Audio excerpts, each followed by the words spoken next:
What's up, YouTube? So before we get started with this video, on First Take, they're going to be talking about the Milwaukee Bucks and the Greek Freak, and are they the team to beat in the Eastern Conference? So let's see what they have to say about that. What you heard from him was just a realization that if LeBron James was in this conference, we wouldn't be sitting here as comfortably as we're sitting here right now, believing or sniffing an NBA Finals berth. We would be a hell of a lot more worried about getting past him. It was very obvious. Giannis, it's not that he's not telling the truth. He's just a humble dude. It's one of the reasons he's replaced Westbrook, Stephen A., as my favorite player in the NBA. You know, we all know the story. We've told it on the show many times of Molly. He lives in a 2-bedroom apartment with his family. I told you the story about how he sent his first game check back home, so didn't have any money even to get to the arena. Had to start jogging to the arena when a fan spotted him, drove him there. How he doesn't want to play outside of Milwaukee, is not looking to leave somewhere, wants to get guys there, believes in his crew, how his teammates love him, right? Won't work out with the opposition in the offseason. That's the enemy. I'm not buddy-buddy with these dudes. Love me some Giannis, and in addition to all that, he's just a humble, thoughtful, honest guy. I definitely co-sign with that. The Greek Freak, he's a good guy. He's a good guy. And as far as you, Max, what's wrong? You don't like Westbrook anymore? Huh? Westbrook's not your favorite player anymore, Max? Well, why is that? I mean, he's been just staying consistent. He's been getting bounced out of the first round for the past 3 years, especially ever since KD left. So what's wrong? You don't like Westbrook anymore? All of a sudden now you're jumping on the Greek Freak train? Interesting. Very interesting. So let's keep going. However, if what you take from that is that Giannis is saying, woo, thank God LeBron's not in the East because then we wouldn't be sitting here so comfortably, I'm going to tell you then Giannis is wrong. They'd be playing the exact same team they would have been playing. Because LeBron and the Cavs, meaning him, even if Kyrie was still there with Kevin Love, would have been beaten by this Raptors team, which is deeper. And right now, and Kawhi has a better two-way player.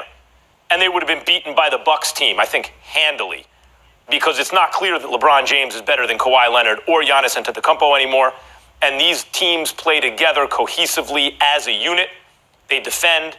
They shoot the lights out. The Bucks do from 3.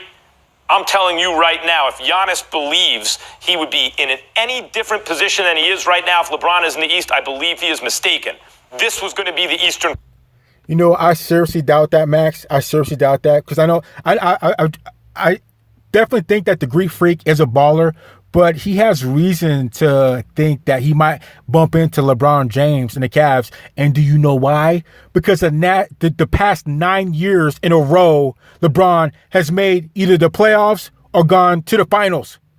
9 years in a row. So there's good reason for the Greek Freak to think that he will have trouble dealing with LeBron James. And if that wasn't the case, what happened last year? What was everybody last year trying to knock off LeBron? He went to the finals again. He got beat up, got swept by Golden State. But there's good reason for everybody to be thinking what they're thinking about now that LeBron James is gone and is in the West and can't even make the playoffs. Can't even make the playoffs. So what it is, I think the whole Eastern Conference is happy about LeBron James leaving, just like how guys were happy when Michael Jordan retired for 2 years. Because now you have a chance. Now you have a chance to actually do something, and you better take hold and get everything you can before he comes back. So let's keep going. Conference Finals. The team, my preseason pick, the Raptors, and then my in-season pick, the Bucks, are playing for the Eastern Conference Finals right now, and it wouldn't matter if LeBron's in the East. Well, by the way, I know it's not fair, Stephen A. No. I don't think you believe that, Max. I don't think you believe that at all. Especially if he was playing with Kyrie, Kevin Love, and LeBron all together. What reason would you have to believe that they wouldn't be able to, that Milwaukee or whoever else would knock out Cleveland? What reason would you have to believe that? Especially if he was back with Kyrie. What reason do you have to believe that? LeBron James has shown you time and time again, 9 years in a row. How many finals? That he can take care of business and he runs shop in the Eastern Conference. So why would you think that the Greek Freak should be thinking any type of different? You have no reason to think that. Especially if he has Kyrie and Kevin Love. They were the last people to beat the Golden State Warriors when they had that squad for Cleveland. So let's keep going. Because the Lakers didn't really have anyone, and he got hurt. Who's to say he wouldn't be hurt had he stayed with the Cavs? Yeah. But he didn't even make the playoffs in the West. Didn't even make the playoffs. Mm-hmm. Well, first of all, LeBron James averaged 27 like he always does, number one. Number two, I think you're forgetting something that's very, very important. So I'm going to bring it up to you right now. You can't say for once definitively at all. I mean, all of it is hypothetical because obviously he's no longer in the Eastern Conference. But there's no evidence that we've seen from the Milwaukee Bucks that says they would have beaten the Cleveland Cavaliers for this reason, Max, more than anything. We worried about Cleveland offensively after Kyrie left and LeBron James carried them to the NBA Finals. We forget how stellar they were defensively. The one thing that J.R. Smith, George Hill, Tristan Thompson, Kevin Love, and all of those guys did collectively was play defense come playoff time. Offensively, they leaned heavily on LeBron James, who utilized his basketball brilliance to create mismatches for himself and everybody around him. But defensively, they were locked in.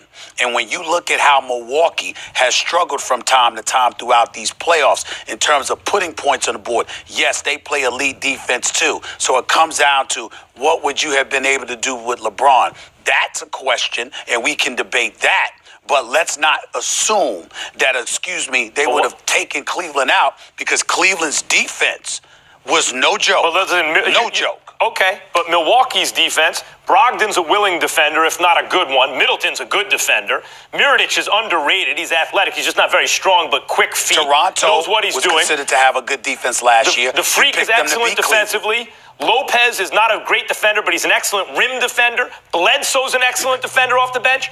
Hill off the bench. They got guys who can defend on this team. But real quick, Stephen A., real quick before we get to Milwaukee, you talked about how now they got Kawhi. It's not going to be the scared puppy team, right? My point is, I don't think Milwaukee would have had to play Cleveland. Toronto could have played traffic cop for Milwaukee anyway. I still think this is the Eastern Conference Finals. Well, it's Again, Max, you have no basis for that. You have no reason to believe that other than hindsight's 2020 because LeBron James is gone. If he was still there, it would have probably been 10 years in a row that he went to the playoffs and won or went to the finals. So you have no basis whatsoever. No basis whatsoever to say that LeBron James would change anything or that anybody would be knocking off LeBron James. Whether it was because LeBron James is just that much better than everybody else, which could be the case, or the guys were intimidated to go and play against Cleveland and LeBron James, whether he had Kyrie or not, he still took care of business. So you have no basis to say that Cleveland would have been knocked off when they went to the playoffs or they were winning or went to the finals. LeBron's 9 years in a row. So you're just working with hindsight 2020 with hypotheticals because LeBron James is gone now and everybody else is scrambling to put in work because now everybody has a legit chance because LeBron's gone. And we saw what happened to LeBron when he went to the West his first year. He couldn't handle it. But that's for another video. So let's keep going. It's entirely possible, Max, that Milwaukee could have ended up meeting Cleveland before Toronto did. So we don't know that. It's all about seedings. But what I'm saying to you is this. When you picked Toronto to beat Cleveland last year, why did you pick Toronto? It wasn't because of their offense. You were raving about their defense, too, and how they had a collection of bodies that could really cause problems for Cleveland. And then LeBron just took over and snatched their heart right out of their chest. No doubt. Oh, they did a little bit more than snatch the heart out of their chest there, Stephen Smith. They ripped out the heart, cut it up, burnt it. And then they burnt the body. Because then, if I remember correctly, didn't the Cleveland Cavaliers sweep Toronto last year? They swept them. So, Max, you were completely wrong. Completely wrong. So let's keep going.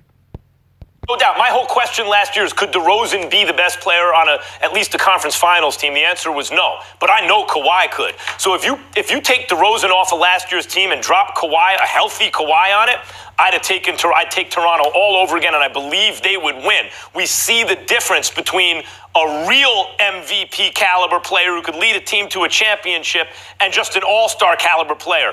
They got that dude now in Toronto, and they have him. And you and I feel different because I believe Cleveland would have still beaten them, except the only difference is they would not have swept Kawhi. Yeah. Right, like remember, they swept no Kyrie, DeRozan and Lowry. No Kyrie on that Cleveland team. Cleveland, I remember. Cleveland still would have been better than Boston and Philadelphia, but Toronto and Milwaukee ain't Boston and Philadelphia. Let me get in here, guys. All right, obviously when LeBron was in the East, he dominated, right? No one could get past him. Do you feel like Giannis is going to rule the East in the same way now? I would say yes, and I believe it starts this year. But I got to see him get by Kawhi. Kawhi, at least temporarily, is in the East. He probably won't be in the East next year, is my best guess. It'll be with the Clippers. But right now, he's got to get by Kawhi. I know they're up in the series. That is no easy task. After this year, and I even believe now, starting I got to see, the answer is yes. I believe the Greek Freak will run the East. And by the way, if he was crewed up in the West, I think he'd run the West too. My suspicion is he's the best player in the NBA.